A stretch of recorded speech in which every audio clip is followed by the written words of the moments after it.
Naitwa Onesmo, Elitalk TZ. Narekodi hii video kwa ajili ya dada mmoja anaitwa Gigi Mane. Kwa hiyo ukiweza kunisaidia kumfikishia ujumbe, iwe kwa kumtag au kwa kumtumia hii video, basi nitashukuru sana. Nafanya hivi katika jitihada za kujaribu kujibu swali aliloliibua kwenye video moja ambayo inasambaa sana sasa hivi kwenye mitandao. Kwenye ile video, Gigi anahoji uhalali wa Watanzania kuungana kushinikiza mabadiliko, iwe kwa njia ya maandamano au njia ya kukataa kupiga kura au combination ya njia tofauti tofauti. Gigi anauliza kwamba kuna sababu gani za msingi za umma wa Tanzania kushinikiza mabadiliko. Ni kama vile haoni hizi sababu, and for that reason anataka ufafanuzi. Najaribu kujibu hii hoja yake katika spiriti ya kutoa ufafanuzi, and hopefully ataona hoja katika kile ambacho ninakiongea. Okay? Dada Gigi, nadhani ili tuweze kupata sababu haswa ya umma wa Tanzania kushinikiza mabadiliko, ni lazima turudi nyuma kidogo na kujiuliza umma wa Tanzania una hali ya aina gani sasa hivi. Sawa? Kwa mujibu wa takwimu za Benki ya Dunia, zaidi ya Watanzania milioni 30 wanaishi chini ya mstari wa kimataifa wa umaskini wa kipato hivi tunavyoongea. Sawa? Na takwimu nyingine nadhani ni za Benki ya Maendeleo Afrika kama sikosei, au benki hiyo ya dunia, zinaonyesha kwamba zaidi ya 59% ya Watanzania wapo kwenye kundi la umaskini wa jumla, multidimensional poverty. Okay? Natambua kwamba inaweza ikawa tabu sana kuelewa hizi takwimu kwa sababu ni namba tu ambazo pengine haziwezi ku make sense sana kwako unless una maarifa ya kungamua takwimu. Lakini nataka uangalie maisha halisi uko mtaani. Sawa? Wewe ni mwanamke, una mtoto au una watoto ambao unalea. So unajua nature ya maisha ya mwanamke, unajua pressure alionayo mwanamke katika kuprovide kwa ajili ya familia yake, lakini pia kuprovide kwa ajili ya mahitaji yake yeye binafsi. Okay? Hivi tunavyoongea, kwa mujibu wa tafiti rasmi wa Benki ya Dunia ulichapishwa mwaka 2023, unaonyesha kwamba kuna zaidi ya wanawake wa Tanzania 150,000 katika mkoa wa Dar es Salaam wanaofanya biashara ya ukahabu. Hao wanawake wenzako wamelazimika kuingia kwenye biashara hii ya kuuza miili yao ili kuweza kujipatia kipato. Wameshindwa kupata njia nyingine yoyote ile ambayo ni decent, ina value binadamu wao, na badala yake wamelazimika kuuza miili yao. Wanalazimika kutoa huduma ya ngono kila siku ili waweze kuingiza kipato cha kuprovide kwa ajili ya familia zao.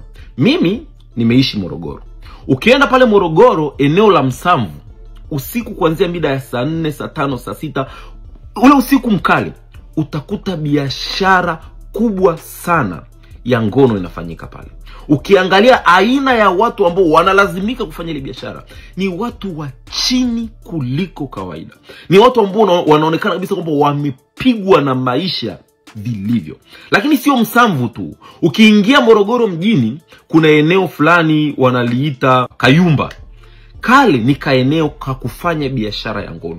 Utakuta mamia ya mabinti wadogo wanalazimika kufanya biashara ya kuuza miili yao, ya kutoa huduma ya ngono ili kuweza kusustain maisha yao. Ukiweza kupita kwenye kila bar pale Morogoro, utakuta kila mahali kuna kundi kubwa la wasichana wadogo ambao ni wadogo zako, pengine ni watoto wako au ni ndugu zako wa karibu, ambao wanalazimika kufanya biashara ya ngono ili kuweza kusustain maisha yao. Ukijaribu kuzunguka nchi nzima, kila mahali kuna maelfu kwa maelfu ya mabinti wadogo ambao hakuna njia nyingine ya kuendesha maisha isipokuwa kuuza miili yao. Kipato ambacho wanaingiza hao wa Tanzania wanaolazimika kufanya biashara ya ngono kwa wastani ni shilingi 250,000. Kwa mujibu wa tafiti, ni shilingi 250,000. Kwa hiyo kwa shilingi 250,000 kwa mwezi, Watanzania wenzako kwa maelfu na maelfu wanalazimika kufanya biashara ya ngono ili kusustain maisha yao. Think about this. Think about this. Ninaamini kabisa, kwa sababu wewe ni mkazi wa Dar es Salaam, ukizunguka kila mahali kwenye mkoa wa Dar es Salaam, unawaona hawa Tanzania wenzako. Unawaona hawa wanawake wenzako.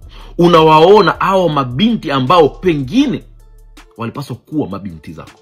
Unawaona mama zako ambao wanashiriki katika biashara ya ngono ili kuingiza kipato. Sio kwa sababu wamependa kufanya kazi hii. Sio kwa sababu wanaona starehe katika kufanya haya. Sio kwa sababu wanaenjoy kutweza utu wao kiasi hiki. Ni kwa sababu hawana minsi nyingine ya kujiingizia kipato. Ni kwa sababu wamesukumwa kuingia kwenye biashara hiyo kutokana na ugumu wa maisha waliotengenezewa. Now, swala moja la msingi ambalo tunapaswa kulikumbuka, dada Gigi, ni kwamba hawa Watanzania hawakuingia kwenye hii biashara kwa bahati mbaya. Hata kidogo. Hata kidogo. Wanaingia kutokana na mfumo systematic uliotengenezwa wa kuhakikisha wanaingia. Kuna pipeline ya kutoka shule kwenda mtaani kufanya biashara ya ngono ambayo ipo visible kabisa, inaonekana kwa yeyote yule anayetaka kuiona. Nataka nikupe mfano mmoja mwepesi sana.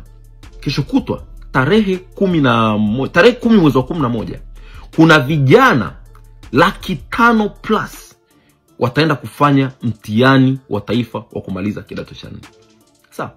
Miaka yote ambao watoto wamekaa madarasani, hawana walimu wa kutosha, hawana vitabu vya kutosha, hawana madarasa ya kutosha, hawana madawati, hawana kompyuta, hawana vitendea kazi vyovyote ambavyo vinaweza kuwatengeneza kama human capital wenye uwezo wa kuwa resourceful pale watakapomaliza shule. Matokeo yake ni kwamba hawa vijana wote kwa wingi wao wanarudi mtaani wakiwa hawana ujuzi wowote. Kumbuka, wametoka katika familia zinazonuka umaskini, familia ambazo wazazi wao wamelazimika kufanya biashara ya ngono ili wao waweze kwenda shule. Hawa vijana wote wanarudi mtaani wakiwa hawana kitu chochote. Kwa hiyo wote wanarudi mtaani na kulazimika kuingia kwenye biashara zile zile, ikiwemo biashara ya kutoa huduma ya ngono. Ukijaribu kuzunguka nchi nzima, kila mahali kuna maelfu kwa maelfu ya mabinti wadogo ambao hakuna njia nyingine ya kuendesha maisha isipokuwa kuuza mili yao. Hao mabinti hawakuingia kwenye hii biashara kwa kupenda kwao. Ni wale mabinti ambao kila mwaka wanamaliza kidato cha 4 kwa maelfu na maelfu na kurejea mtaani wakiwa hawana skills zozote, wakiwa hawana maarifa yoyote. And for that reason wanalazimika kuresort katika kuuza miili yao kama njia ya kujipatia kipato. Dada mkubwa Gigi, hii ni moja ya sababu inayolazimisha Watanzania waungane kushinikiza mabadiliko, kuleta accountability katika matumizi ya umma. Watu wanaowalazimisha hao wasichana wadogo waingie kwa maelfu na maelfu katika biashara ya ngono ni wale wachache wanaolipana mabilioni ya pesa pale bungeni. Ni wale wachache wanaotumia trilioni 1+ kugharamia uchaguzi ambao ni kiini macho. Ni wale wachache wanaotumia trilioni 1+ kugharamia misafara ya viongozi kila mwaka. Ni wale wachache wanaotumia billions of money kufanya mambo ya kipumbavu, wakati dada zako, watoto wako, mama zako, pengine na wewe mwenyewe ukilazimika kuendesha maisha kwa kuuza mwili. Hii ni moja ya sababu ya msingi sana inayowasukuma au inayopaswa kuwasukuma Watanzania kushinikiza mabadiliko. Hatuwezi kubadilisha hii hali unless kumekuwa na accountability katika uongozi, kumekuwa na accountability katika taasisi, kumekuwa na accountability katika kuprotect social contract. Hauwezi kuwa na aina ya serikali ambayo viongozi wake wanasaliti social contract na kuweka mbele maslahi binafsi, huku mamilioni ya Watanzania wakiishi katika maisha ya aina hii. Inawezekana wewe unajiona labda ni safe kwa sababu labda umeshapata njia fulani ya kujipatia kipato ambacho ni cha uhakika. Lakini nataka ujaribu kuwafikiria ndugu zako, ujaribu kuwafikiria wanawake wenzako, ujaribu kuwafikiria watoto wako, ujaribu kuifikiria mama Tanzania na umma wake kwa ujumla. Ujaribu kufikiria implication ya mwanamke mmoja kuingia katika biashara ya ngono. Ujaribu kufikiria impact ya hii biashara kwenye maisha ya wategemezi wote wa huyu mwanamke. Na nadhani ukianza kufikiri kwa namna hii, pengine utaona sababu ya kwa nini Watanzania wanalazimika kuungana kushinikiza mabadiliko.